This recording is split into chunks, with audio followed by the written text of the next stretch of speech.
Hello and welcome to Kaleidoscope the podcast, series four, episode three.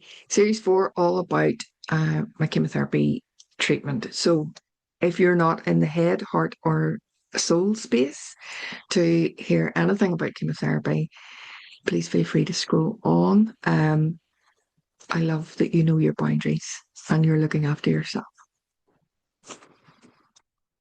For those that of you that have stayed, today's all about the assessment, the first assessment on the Monday, the 19th of January.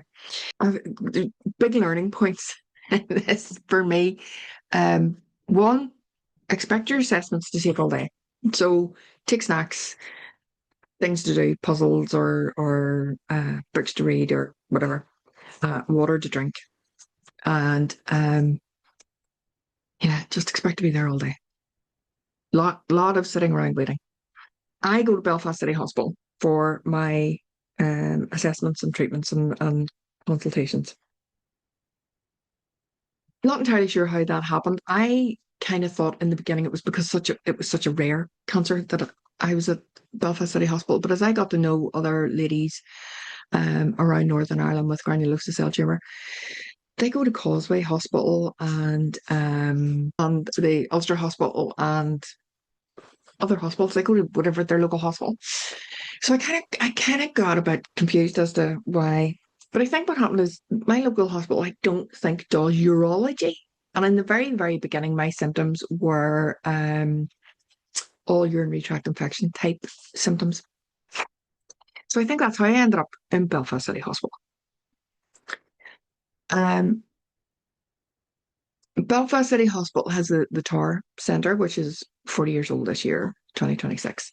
And sitting at right angles to it is the Cancer Centre. And there's a glass corridor on the first floor that links the two. Opposite them, kind of finishing the square, is the accessible parking. I still don't have a blue badge to be able to access the accessible parking. So we park in the multi-story car park, which is a bit of a way. Not for a lovely, fit, healthy young person who can walk, whatever. For somebody like myself, it's a bit of a trek.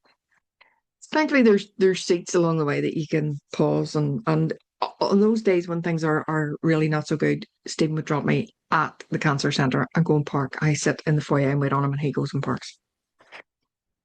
And the same when he's collecting me. So when after my treatment, I sat in the foyer and waited for him to collect me, go and get the car. So so the first thing I found strange was you walk past the tower of the hospital and go to reception in the cancer centre to book in. No, it didn't seem strange. But the Bridgewater suite where you go for your assessment is in the tour centre. So they send you up one floor and walk across the glass corridor to go back to the bit of the hospital you've just walked past. So you've all these disabled people walking further than they really need to for some unknown reason because there is a reception in the Bridgewater suite in the tour centre. Now, I have to say, there's a lovely lit sign which I had put on my Facebook page of a picture that says "Welcome to the Bridgewater Suite," all in beautiful yellows and things. It was gorgeous. And the waiting room itself is, oh my word, it's more like an airport lounge than it is a waiting room. I don't think I've ever seen a waiting room in a hospital anywhere that's quite that big. So you walk in and as you come in of the cancer centres behind you, on the left hand side is a reception desk with two receptionists. Opposite it are three banks of chairs, I suppose. Banks maybe isn't the right word. There's the first wee one is a wee bit all on its own. Lovely soft seating in blues, and there's games and stuff in there. So I think that's the children's area. Then there's a bank maybe of about 40 chairs and all beautiful soft chairs in greens and purples and whites. Lovely. Um, then there's a corridor towards a door. This is still opposite the reception. And on the other side of the door, there's maybe another 20 seats. and this curved wall. And in the curved wall is a little kitchen area, so you can get a drink of water, a cup of tea, a cup of coffee. And there's a library in there as well, so that if you get bored and you've forgotten to bring anything, you can go and help yourself to a book. And just along from the reception, on the same wall as the reception, there's maybe another 6 chairs. And in behind the curved wall, there's maybe another 30 or 40 chairs. And then there's another straight wall, and on that straight wall, there's another half a dozen chairs. And at the end of that bit, if you're walking in and the reception's on your left and the chairs are on your right with that corridor into another space. If you look straight ahead, there's a corridor, another corridor that has like old style telephone tables with chairs on them, like you would have seen in a hotel. Not the sort where you stand up and you put your pennies in the thing, but the ones where you sit down at a table with a phone. I'm sure they weren't telephone tables, but I didn't get a close enough look to see what they were. At that point, you would turn, before you go down into that corridor, you turn left. And on the left-hand side, behind the straight wall where the 6 chairs were, are the toilets. Opposite the toilets is a bay. And in the bay, or another corridor, probably a ward is probably a better term for it. In that corridor, that ward, are 9 bays. Now, some of the bays are only big enough for computer stations and nurses to work at. But others are bigger and have lots of space for people to get the bloods taken, receive their treatment, so on and so forth. So we went into reception, booked in the cancer centre, went up and went across the corridor. All this extra walking for people who can't walk very far. Booked in for a second time at the reception in the Bridgewater Suite, and took a seat. And I'd forgotten my water bottle. Mistake number one. And so I went up to the wee kitcheny part. Well, I went to the toilet first, and it was only on the way back I seen the kitcheny part in this curved wall, and there was a volunteer stacking out milk and coffee and so on and so forth. And I said about water and the cups and everything there, and they did. They had a tap that was room temperature water. It's fine for me. I love room temperature water. And so we sat, and we had kind of thought if my appointment was 11 o'clock, I would be seen about 12, get my bloods done, see the consultant. We'd be out of there for lunchtime. Mistake number 2, making an ass out of myself. So we did. We waited an hour. It's always, I don't know what way the computer system is set up or what way the appointment system are set up, whoever does it. But I have never, ever, ever, ever been seen by the oncologist team at my allotted time. It has always been about an hour's wait. So I get called in, and I went into the ward, as I'm calling it, with the 9 bays, and I had to get my weight and my height, which is in the corridor. It's not in the bay, it's in the corridor opposite the toilets. And you stand on this machine and put your hands on the rails so to try and keep you at a proper distance from the machines and everything else. And it does your weight and your weight and your height. None of this against tapes anymore and the thing hitting your top of your head as they take your height. And of course I had a laugh with the girls about, you take your shoes off, but whatever, if you take your shoes off, you've got to remember that you take your shoes off for every weighing in. And I said, what about my glasses? And when I get to the stage where I'm wearing a wig, did take my wig off and all the rest. Is this like Weight Watchers where you go for a pee first to make sure you're as light as possible? Always trying to make light of things. And then I went back in and I was taken into the first bay. So you pass a staff only room and then into the first bay number 9. And there were 4 chairs and a bed. And there was a lady in the first chair to the right receiving treatment. And she had 2 visitors with her. And one of the nurses said to them about chairs, and I think what they were saying was they have to move so often during the treatment that it's not worth sitting down. Um, then there was another lady opposite me receiving a different type of treatment. A nurse was working with her, and she had a partner with her. Then there was opposite. There was me. Then there was a space, and then there was another lady in a chair, and these were all, well, three of them were big, comfy chairs, and I was only getting bloods taken, so I didn't need a big, comfy chair. They brought in another chair, a visitor type chair, and put it between me and the other lady that was getting a treatment for a gentleman to get his treatment in between the two of us. So I'm kind of hoping that when I got my bloods and I left, to put him into the big, comfy chair. But there was also a bed, so if somebody else needed treatment, they could be in the bed. So it's a busy, busy, busy, busy place. When I tell you there was that many seats, what I can also tell you is there weren't that many empty seats. Now, okay, the odd person had two people with them. But for the vast majority of people, they only had one person with them, which meant somewhere in around 50% of that room, those people sitting in that room, were waiting for their assessment or their treatment. Huge numbers, huge numbers.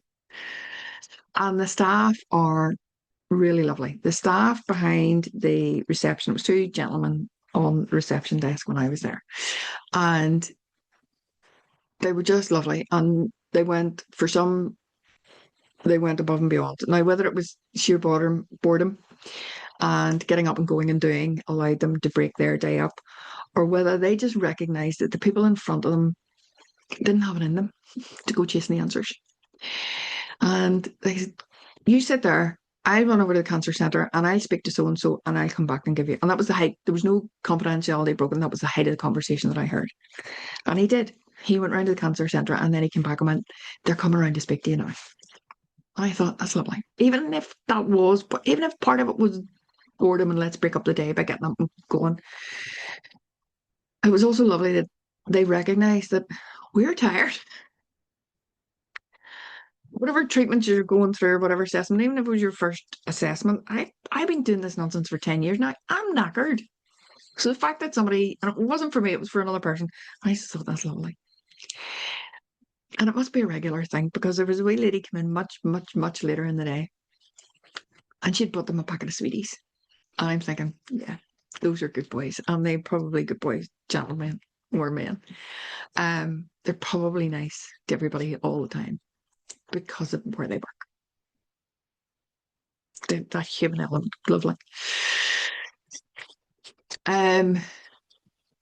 So after I had my bloods, I got sent for ECG, and I had breakfast. I'm a good girl. I had my mega muesli before I left the house.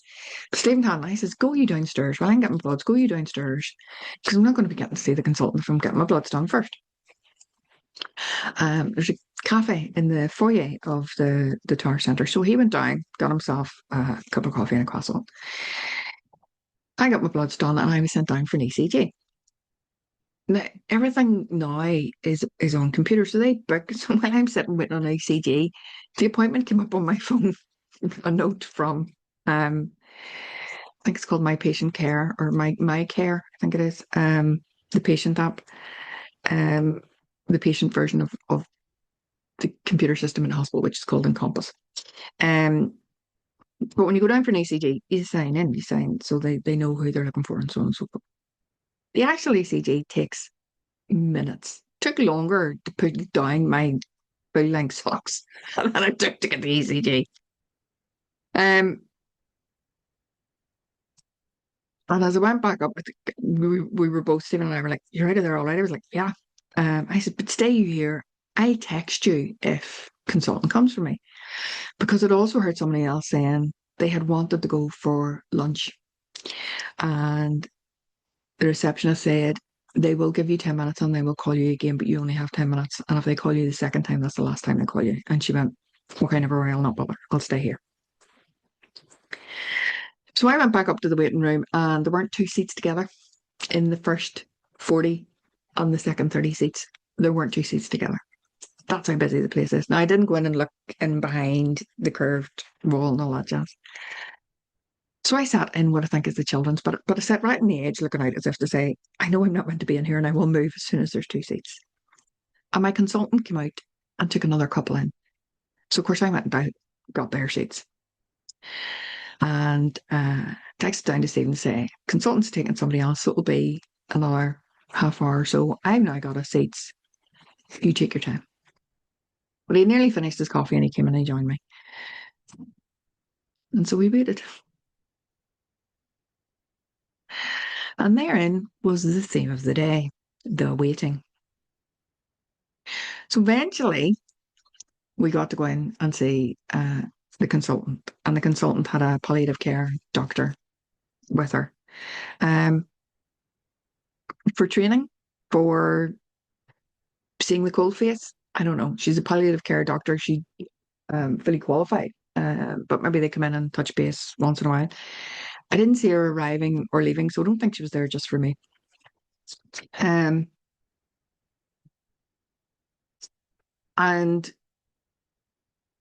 so we had a really good chat. And they did say again, Valerie, you know this is not curative. And I'm like, yes, no, I know this is not curative. This is palliative chemo. We're trying to just knock it back enough to give me a bit more quality of life than I have had since July last year. So she did her examinations, the glands, listened to my chest, felt the tummy to see what all was going on there. Because once you start this, they keep a very close eye on you and they look for big changes, like things happening in your lungs that maybe weren't there before, or your glands in your throat, your nodes becoming inflamed or whatever. And hence your bloods. Your bloods. So assessment day for me, because I'm meant to be having the combination of the two, and having the combination of the two is like a whole day's treatment. One of them takes 3 hours and the other one takes a half an hour, but you flushes and all sorts of things in between times. So for me, it would be assessment on a Monday, treatment on a Tuesday. So she did all that and she explained, well, I think it was very rude of them, very, very rude of them. The last time I seen the consultant was the 30th of December. So just that in betwixty, Christmas, around Christmas time, which is chocolate time for me. And so I'm now pre-diabetic. And I'm like, no, but you just took it at the wrong time of year. If you'd have taken it in springtime, it would have been fine. It's only I'm pre-diabetic because you took it at Christmas. And she says, Valerie, that result was 3 months. And my husband, bless him, because he's had diabetes for years, went, yes, but that counts Halloween as well. So because I'm pre-diabetic, I'm having to do glucose testing every morning. So instead of just leaving the ward or whatever, I was going to have to see a nurse who was going to talk me through treatment and glucose testing and so on and so forth. So went to see her. No, I didn't. I went outside and sat and we waited and we waited and we waited. And then a different nurse came and took more bloods. And I'm like, I've already had my bloods taken. What's going on? So they're going to do your inhibin B. Now the inhibin B is the indicator for shall I call it regular cancer? It's a terrible thing, but mainstream cancer, I don't know what, something that's not granulosa cell tumor. You get a blood test called the CA125, and granulosa cell tumor aren't indicated on that. I've never had it's always been fine. What the blood test for me is an inhibin B. And the inhibin B tests from Northern Ireland all go, I think all of them go to Charing Cross. There's a couple of other hospitals in England and some might go there, but I think certainly from Belfast City Hospital, they go to Charing Cross. And they can take months.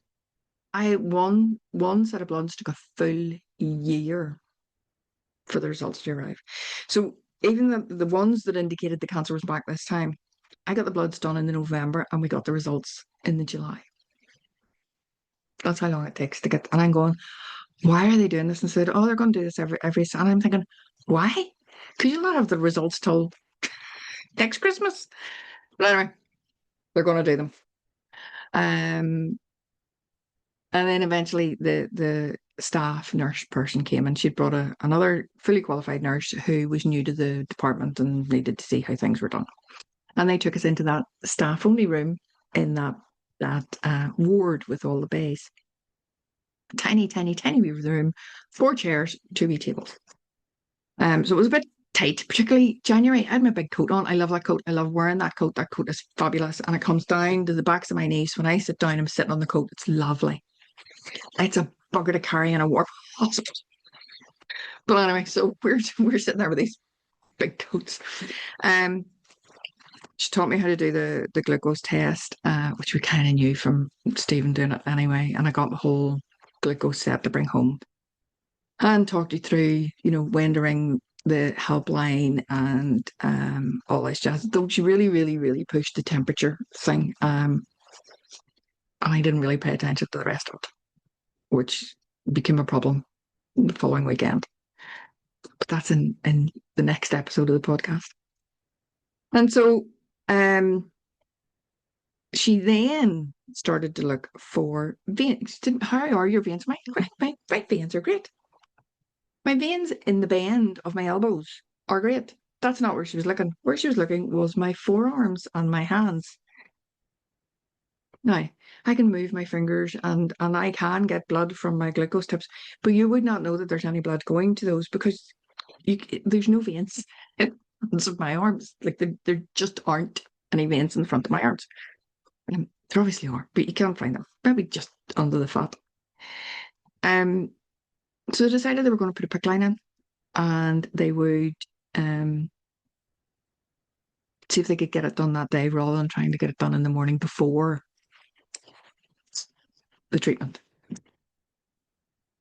And I said, will I have time for something to eat? Because I haven't eaten since breakfast. And this was the point at which she did the glucose and it was 5 and she went, yeah, you really need lunch. And I went, yeah, I really need lunch.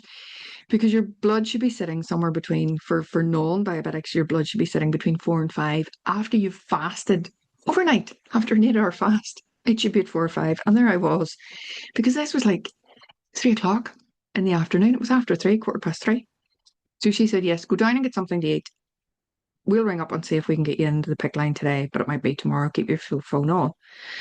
So I went downstairs, got a sandwich and a cup of coffee. I had just sat down when the phone rang and I was like, so I phoned, she said, we've got you in. And I went, no. And she went, no, 3:45. Go up to this part in the tower centre for 4:45. And I was like, oh, because I can sit and eat lunch. So I sat and had lunch and then I went up and I got the PICC line in. So the PICC line's in this arm. It goes in there and it goes across to here. And again, there's photographs on Facebook if you wish to see the photographs. There were 2 girls in the PICC line place that put the PICC line in. In the room they were in, there's a corridor outside with a chair for you to wait. And then there was the room opposite. And the phone was in the room opposite. And that phone never stopped the whole time I was there.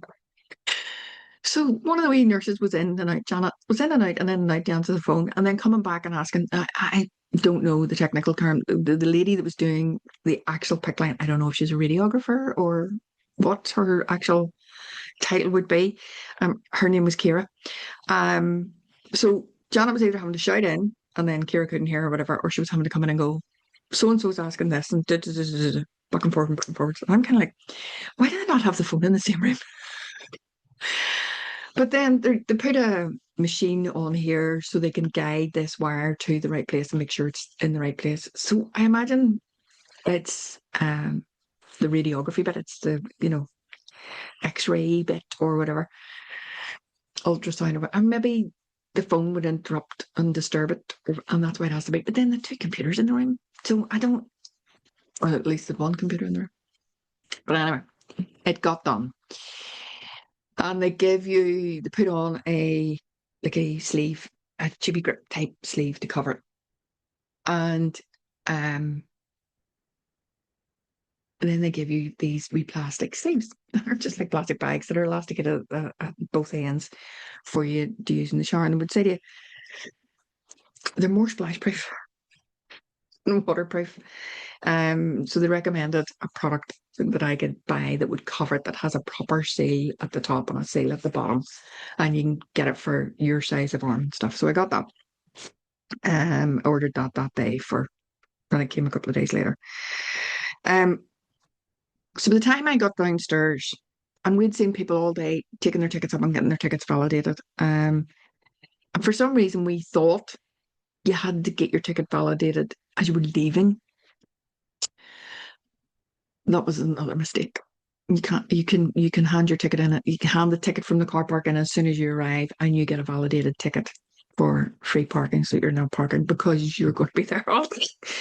Um, but again, when people were handing in their tickets, we should have figured at that point that you were going to be there all day. But we didn't. It didn't. It didn't click. So Stephen had a meeting at 6. So Catherine had to come from Antrim, and thankfully it was in Newtownabbey. The meeting was in Newtownabbey, so it was on our way home. But of course, if you're leaving Belfast City Hospital at 5:15, you're into what is wrongfully termed rush hour. And the queue just to get out of the hospital was phenomenal. So we went another way and there was no queue. But when you got to the road, that's where you met the queue. So it took us I think we got to Newtownabbey. Now, so there was no queue. It would take about 15, 20 minutes to get from the hospital to Newtownabbey. We walked out of the hospital. I suppose by the time we got to the car, paid for our parking and so on and so forth, we were maybe leaving there at 25 past, 5:30. And we didn't get to Newtownabbey until 6:15. So Stephen was late for his meeting. And he'd phoned for Catherine to come from Antrim to Newtownabbey to meet me there to bring me home. So the last mistake was we hadn't a dinner ready. So this time we're up again next week on the 9th and 10th of February. And what we're going to do is make a vegetable soup on Sunday and leave it that it's there for us for Monday night and Tuesday night. So that's the assessment centre. So the big learning is you're going to be there all day. So either take pennies to buy stuff at the cafeteria, take a friend with you. So I always recommend, if you're going to any consultancy or anything, always take somebody with you. It's good if it's the same person all the time and somebody who knows you well, so that when you're going, I had a really good day yesterday. I went for a walk on the beach and I'm Superwoman and I'm great. I'm cured. I'm fantastic. They'll go, yeah. Do you remember the day before you couldn't get out of bed? Or you remember the day afterwards that you couldn't get out of bed because you'd walked that much the day, Do you remember those days? And you're kind of going, don't spoil it. So if it's somebody who knows you, who can fill in the backstory when you get so, I've had such a good day. And that's maybe the only time you've been for a walk on the beach in a month because you were just too tired and you couldn't, and sometimes when I say a walk on the beach, I mean, I get out of the car, I walk to the wall, I sit on the wall, and Stephen takes the dog for a walk on the beach. It's close enough. For me, that's a walk on the beach. So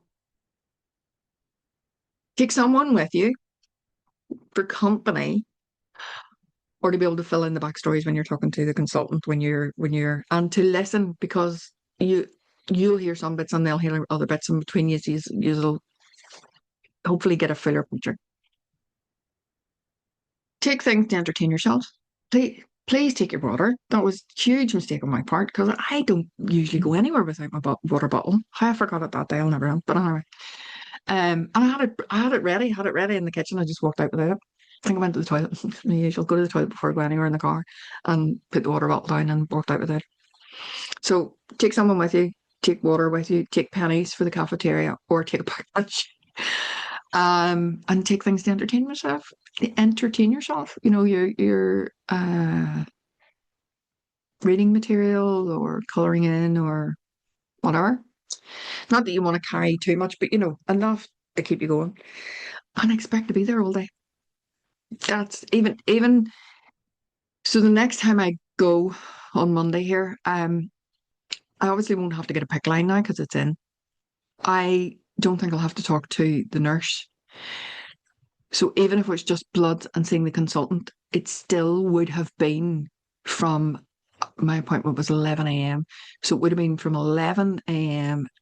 until I think it was half two when I came out from seeing them, or maybe it was 2 o'clock, 2 o'clock. So it's still a good chunk of the day over that lunchtime period. Um, and you don't know that you won't have to wait more than what we did, even if it's a second. So we're just assuming from now on, assessment days are all day, as well as treatment days. Treatment days are should be all day if I'm still getting the combination one. Hopefully this has helped. I know your hospital layout and stuff may be completely different, and they might have a completely different booking system type thing where you don't have to wait so long. But you know what? It's better to go prepared and bring home your packed lunch and have a picnic at home than it is to go without any of this stuff and just have a big long day that you didn't expect to have. And if you've your dinner ready, sure, that's a bonus. I hope this is helpful for somebody. I hope you know you're not alone. None of us are alone in this. We are the only ones going through it. Nobody can do this for me. But there are lots and lots of people that are doing it as well. And there are lots and lots of people to support. The support I've had has been phenomenal. My sister was here today, both of us wearing masks in my living room because there's too much flu out there for me at the minute. Um, and she brought me soups to have because like I said, I'll talk about it in the next episode. But the end of that week after the treatment was really, really rough. So now I have the freezer full of soups. Um, People WhatsApp calls, virtual coffees, so that I'm not alone. People checking in, people fundraising for me. The support has been phenomenal, phenomenal. Um, and if that cured it, I would be healthy as a pig and I'd be away dancing on the beach. Um, but we're not there yet. So thank you for listening to my rambles. I hope it helps someone. If you know anybody who's just starting out in this journey and maybe going for assessment centre, please think to share this to them if they're ready for it. To give them some sort of idea that, and it doesn't matter about the hospital. I think regardless of whatever hospital or whatever booking system or whatever you're going to, you need to know there are lots and lots and lots of people in the same or similar situation. And I would just, regardless of the booking system and all the rest, I would give yourself it's going to be an all day thing. It's going to be an all day thing. And then if it's shorter, that's a bonus. So until next time, when I will be talking about the treatment, the first treatment, how that went for me. I wish you good emotional well-being. Take care. Bye.